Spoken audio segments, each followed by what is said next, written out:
Hey, what is going on, guys? This is Trendkill, and welcome to my Elder Scrolls Online beginner tips and tricks video.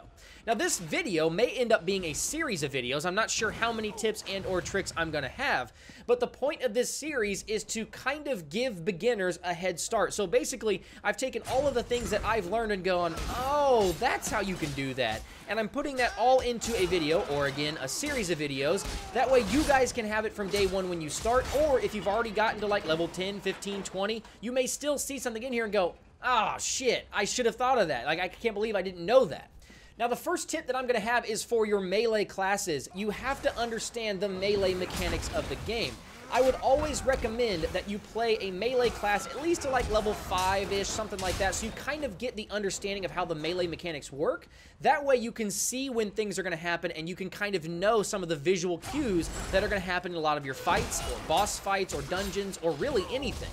The reason that I recommend at least trying a melee class is because when I played through the beta, I only played a Templar as a healer, I played a Sorcerer, and I played a Templar as a half healer, half spellcaster, and then I played a Nightblade, but using a bow. So I didn't play any melee classes in the beta. I tried it, and I just didn't like it because the melee was a little clunky in the beta.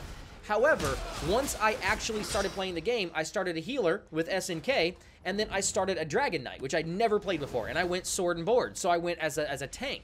And learning those melee mechanics absolutely made me much better and understand more about the combat of Elder Scrolls Online. Now, there are 3 things that you absolutely have to know about melee combat. The first being, when you see sparks coming off of an enemy, that means they're getting ready to do something. If you see white sparks coming off of somebody, that means they're getting ready to do a power attack, and it's usually going to knock the shit out of you. So what you want to do is just block. Just hold up your shield or your sword or whatever you have out and block that attack. If you do, it dazes the enemy, and it gives you the opportunity to hit them with a power attack, which will then in turn knock them down, giving you more time to do other things, and it greatly gives you an advantage in battle.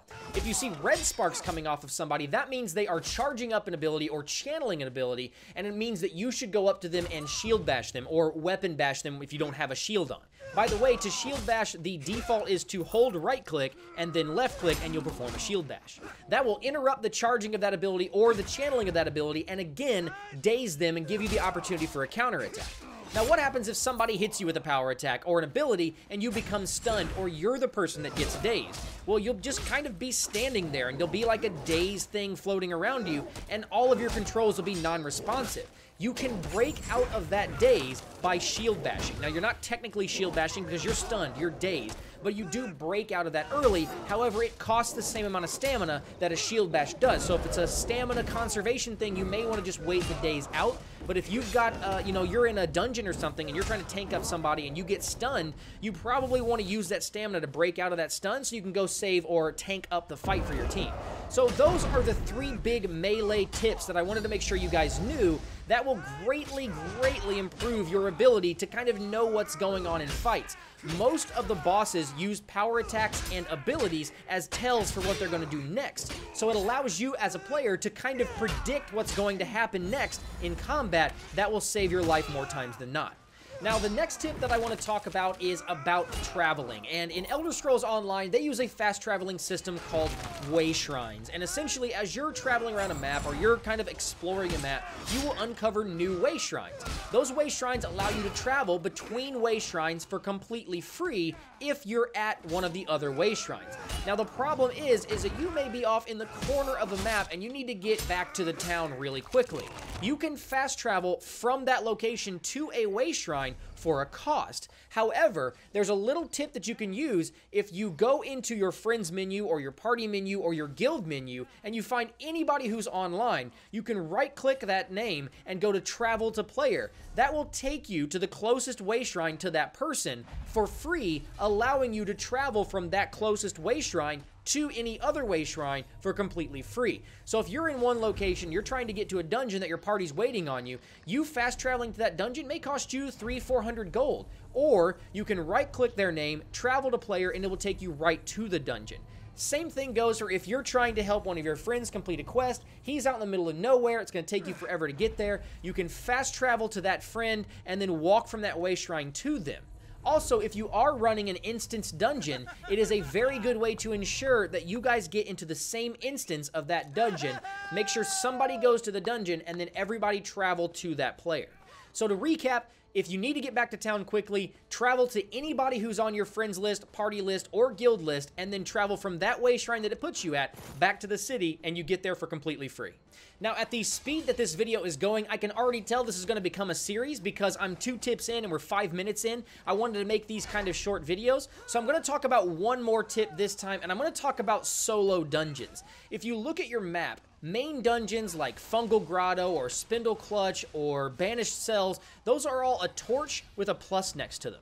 If you look at other places on the map, you can see that there are several torches around the map that do not have pluses next to them. Those are solo dungeons. So you've got group dungeons that require a 4-person group to complete, and you've got solo dungeons. Those solo dungeons almost always have a quest involved with them and have a sky shard inside them. So finding those solo dungeons is an amazing way to level up and skill up.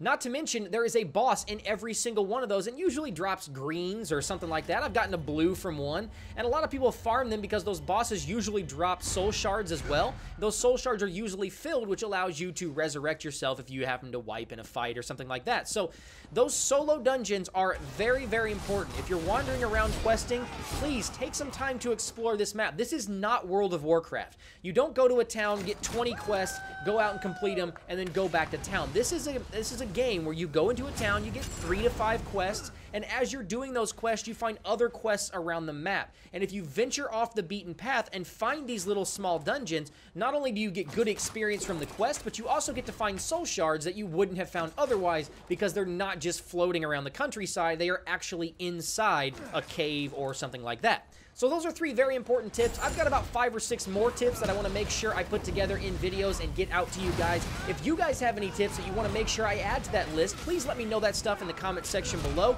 and I will make sure that I include that in this beginner's tips. The first thing I'm going to do next is probably an add-ons video, so I can tell you guys the important add-ons or the add-ons that I find to be essential for this game, and we'll go from there. So if you guys have any questions, comments, anything like that, please leave that stuff in the comment section below. I will do my best to answer it, and until next time, guys, I'm going to go ahead and get out of here. Thanks for stopping by and hanging out with me, and we'll see you later.